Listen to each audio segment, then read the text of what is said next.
ধরেছিল এবং তার মধ্য থেকে সে একজন আসলে যাকে সেনাবাহিনী না আমার সব চেক করুক পূর্বকভাবে। আপনার নাম কি? পরিচয় বলেন, পরিচয় বলেন। আচ্ছা কথা বলি আপনারা পড়ে নেন।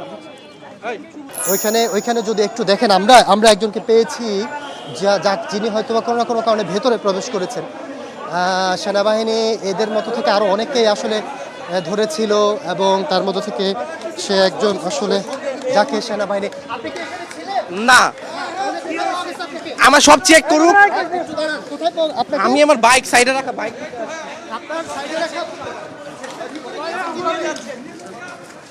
আমাকে ভিতরে নিয়ে আসছে জোরপূর্বকভাবে। ভিতরে নিয়ে গিয়েছেন আমাকে জোরপূর্বকভাবে।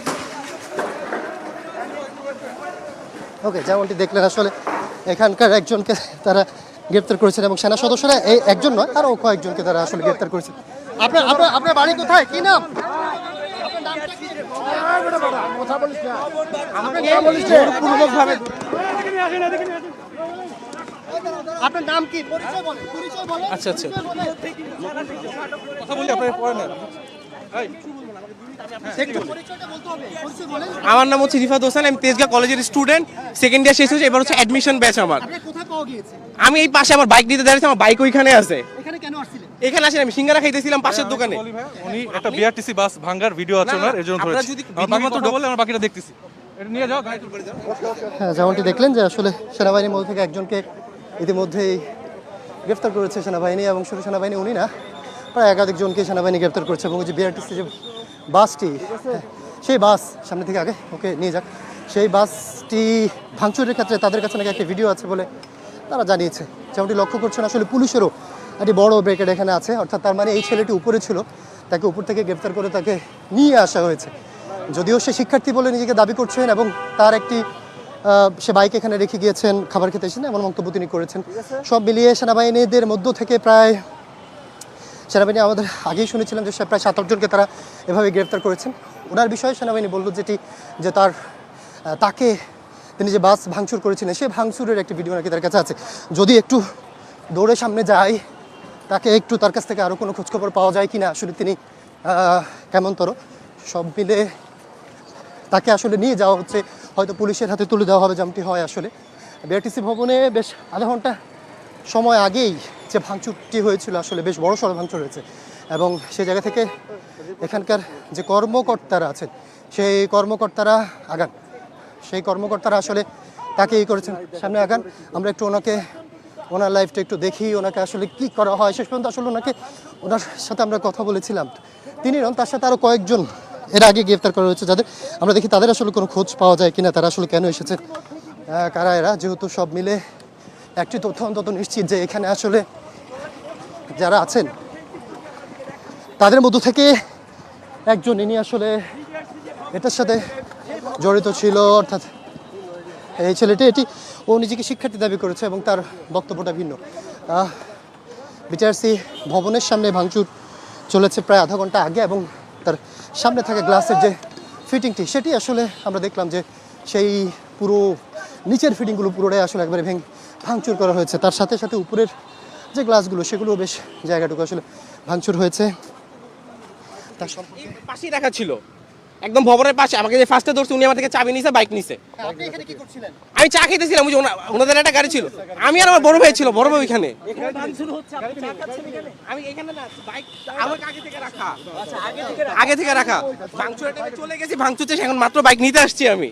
ওনারা মানে বলতে দাঁড়াইতে আমি দাঁড়াইছি। না বাইরে, এই পাশে না, ভিতরে আমাকে নিয়ে গেছে। হ্যাঁ, আমি বলছি আমার ফোন চেক করুক, আইডেন্টি কার্ড। বাইক ওই পাশেই ছিল, আমার ফার্স্টে যেতে চলে গেছে। আমি তেজগাঁ কলেজের স্টুডেন্ট, সেকেন্ড ইয়ারে পড়ি, আমার নাম মোহাম্মদ রিফাত হোসেন। যেমন দেখলেন আসলে রিফাত হোসেন নামের তাকে আসলে যেহেতু গ্রেফতার করেছে সেনাবাহিনী, এবং সেনাবাহিনী তাকে আমরা দেখলাম যে ভেতর থেকেও যদি তাকে বের করা হয়েছে, কিন্তু যদিও তার বক্তব্য হচ্ছে না ভেতর থেকে নয়, তাকে আসলে বাইরে থেকে আনা হয়েছে, বাইরে থেকে গ্রেফতার করা হয়েছে, এবং মন্তব্য আসলে সে বলল। তো সব মিলে সেনাবাহিনীর তত্ত্বাবধানে আছেন, কি করা হয় সেনাবাহিনী সেটা দেখবেন। আপনারা কয়জনকে মূলত এভাবে গ্রেফতার করেছেন? এখন পর্যন্ত আমি এই এসে একেই পাইছি শুধু, আর কাউকে পাইনি। আর কাউকে পারি কিন্তু ওনারা বলছেন নরমাল যে এখানে ঝামেলা জড়িত থাকলে আমি এই বিষয়ে আমি কিছু বলতে পারবো না, ওনারা যে তথ্য দিচ্ছে সেই তথ্যই। আপনি আসলে তাহলে এই বিষয়ে না, আমার যদি ঝামেলা থাকে আমি এখানে কেন থাকবো? একটা কারণ দেখান। আমার যদি ঝামেলাতে আমি জড়িত থাকতাম, আমার ফোন চেক করুক, ওয়ালেট চেক করুক, আমার বাসায় ফোন দিয়ে কথা বলুক, যেভাবে ইচ্ছে ওনারা চেক করতে পারে। চলে যাননি তাই তো? না, ওনারা বলছে তাই তো আমি দাঁড়ায় গেছি স্ট্যান্ড বাই, ওনারা এসে ধরাধরি করে টানাটানি করে নিয়ে গেছে, বাইক নিয়ে গেছে। আমার যদি যাওয়ার ইন্টেনশন থাকতো আমি বাইকে নিতে আসতাম না। জি, আপনারা দেখছেন আসলে সেনাবাহিনীরা তাদের মতো করে এটি নিয়ন্ত্রণ করার চেষ্টা করছেন। আমরা দেখালাম যে রিফাত তাবের এই ছেলেটিকে মূলত সেনাবাহিনী তাদের নিয়ন্ত্রণে নিয়েছে, যদিও তার কথাবার্তার ভিন্নতা আসলে আমরা দেখলাম। আমরা একটু বিআরটি ভবনের দিকে আবার যাই। সেখান থেকে এখন যদি বলি যে আসলে জায়গাটা প্রায় অনেকটাই নিয়ন্ত্রণে রয়েছে। ভবনের উপরের যে অংশটুকু, সেই অংশের কয়েকটা জায়গা আসলে একেবারে ইট পাটকেল নিক্ষেপের কারণে আসলে ফুটো হয়ে গেছে, এবং নিচের যেই গ্লাসের কভারটা ছিল সেটি পুরোটাই ভাঙচুর হয়েছে। এখানে থাকা যারা গার্ড ছিলেন তারা আমাদেরকে যেমনটি জানিয়েছেন যে পুরো জায়গাটি আসলে ভাঙচুরের ক্ষেত্রে বেশ মুহুর্মুহুর তারা ইট পাটকেল নিক্ষেপ করাতে তারাও এখান থেকে সরে যেতে বাধ্য হয়েছেন, অর্থাৎ যে গার্ড থাকে সে গার্ডেরাও সেখান থেকে নিয়ন্ত্রণ ছেড়ে দিয়েছিলেন, এবং এর পরবর্তী আসলে নিচে একটি বাসও ভাঙচুর করেছে, এমনটাও হয়েছে। তো সব মিলে মোবাইলের বিষয়ে যে নিষেধাজ্ঞাটি আসলে দেওয়া হয়েছিল সরকারের পক্ষ থেকে, তেমন একটি নিষেধাজ্ঞাকে কেন্দ্র করে এমনটি করা হয়েছে, এমন মন্তব্য তাদের মধ্য থেকে গার্ডেরা করেছেন। বাদবাকি বিষয়গুলো তাদের মিডিয়া উইংস তারা জানাবেন। তবে সেনাবাহিনী পুরো জায়গাটা নিয়ন্ত্রণ নিয়েছে। যাকে আসলে গ্রেফতার করেছে তাদেরকে আসলে ইতিমধ্যে সেনাবাহিনী তাদের মধ্য থেকে তারা বলেছেন যে তাদের এই ফোর্সটা একটা অংশকে একজনকে গ্রেফতার করেছে, অন্যদের কাছ থেকে আমরা তথ্য জেনেছিলাম ভিন্ন।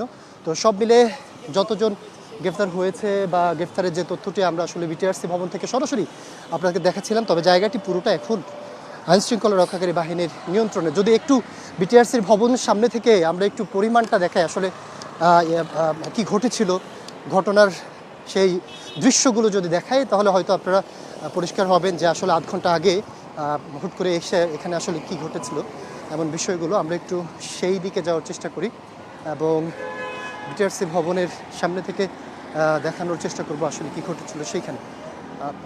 পুরো জায়গাটিতে যৌথ বাহিনীর নিয়ন্ত্রণাধীন নেওয়া হয়েছে। যৌথ বাহিনী পুরো জায়গাটি আসলে নিয়ন্ত্রণ নিয়েছেন। পাশাপাশি রিফাত নামের ছেলেটিকে সেনাবাহিনী গ্রেপ্তার করেছে, যদিও সে বলেছে সে একটি কলেজের শিক্ষার্থী, এবং সেই সাপেক্ষে সে বলল যে সে আসলে এখানে অবস্থান করেননি, এবং সেই অবস্থানের জায়গা থেকে তিনি আসলে এখানে অন্য কাজে এসেছেন এমন মন্তব্য তিনি করেছেন। বাদবাকি অন্য আরও যাদেরকে গ্রেপ্তার করেছেন হয়তো কিছু সময়ের পর বিটিআরসি সেই তথ্যগুলো আমাদেরকে জানাবেন যে আসলে কেন গ্রেপ্তার হয়েছে বা কেন ভাঙচুর করা হয়েছে এই জায়গাটিতে।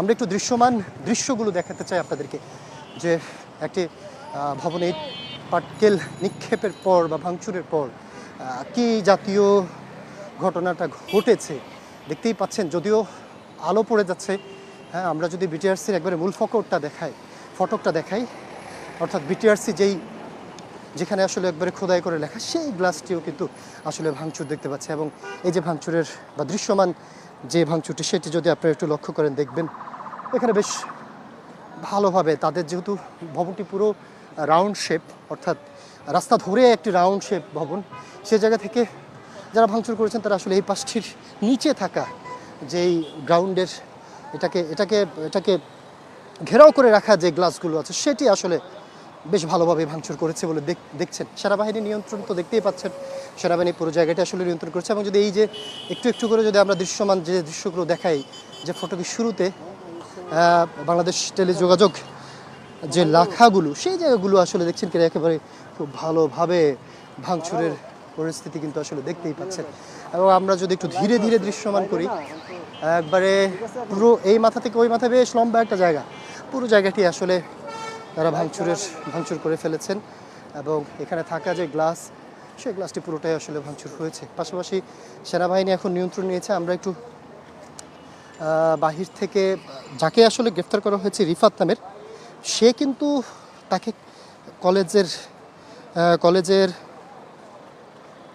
কলেজের বলেছেন, অর্থাৎ সে কিন্তু তাকে একটি কলেজের বক্তব্য দিয়েছেন। আমরা বিটিআরসির যে কর্মকর্তা আছেন তাদের সাথে কথা বলার চেষ্টা করেছি এবং তারা বলেছেন মিডিয়া উইংস এই ক্ষেত্রে বক্তব্য রাখবেন, বিস্তারিত জানাবেন। এখানে একবার ইটফাটকেলের দৃশ্যমান দৃশ্য দেখতেই পাচ্ছেন। ইটফাটকেল আসলে কিভাবে, ওনাকে নিচ্ছেন কেন, একটু সাইডে আপনি, দৃশ্যমান আসলে দৃশ্য দেখতেই পাচ্ছেন যে ইটফাটকেল গ্লাসগুলো যেভাবে আসলে ভাঙচুর হয়েছে। আমরা চেষ্টা করব বিটিআরসির মিডিয়া উইংস বা তাদের উচ্চমান কোনো কর্মকর্তাদের মুখ থেকেও বিষয়টি নিশ্চিত হতে, আসলে কি মোবাইলের যে নিষেধাজ্ঞা সেই নিষেধাজ্ঞার জন্যই কি এই ভাঙচুরটি আসলে হয়েছে। সেটি কি আসলে হয়েছে, সেক্ষেত্রে আমরা একটু একজন মিডিয়া উইংস বা কারোর সাথে একটু বক্তব্য নেব। তবে ভাঙচুরের বিষয়টি যখন গণমাধ্যমের কাছে আসে, আমরা বিষয়টি এখন যেটি পরিষ্কার সেটি হচ্ছে বিটিআরসি ভবনের সামনে এখন শুনশান নীরবতা। এখানে যারা আছেন তারা আসলে এখানকার যারা কর্মকর্তা তারাই আছেন, কর্মকর্তার বাইরে